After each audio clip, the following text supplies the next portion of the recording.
রিজিক কার হাতে? না, রিজিক তো আমাদের হাতে। এটা মানুষ বিশ্বাস করে না আসলে, এটা মুখে বলে, মানুষ মুখে বলে রিজিক আল্লাহর হাতে।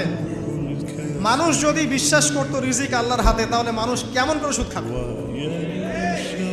ও মনে করছে রিজিক আমার হাতে, আমি যদি খাই সুদ তাহলে আমি গেইন করবো, যদি না খাই তাহলে আমি দারিদ্রতায় ভুগবো নাকি?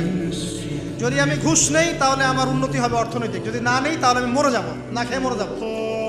যদি আমি দুর্নীতি করি তাহলে আমি বাঁচবো, আমার সন্তানরা ভালো থাকবে, যদি না করি আমি দারিদ্রতায় মরে যাব, তাই তো? এই কনসেপ্ট ছাড়া কেউ এগুলো কাজ এমনি করতে পারে নাকি?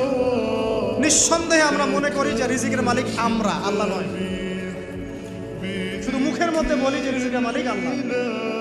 রিজিকের মালিক যদি আল্লাহ হতো তাহলে আমি হালাল পথে থাকতাম এবং তাওয়াক্কুল করতাম যে আল্লাহ আমাকে যা রিজিক দিয়েছেন তা তো আসবেই, আসবে না? আসবেই।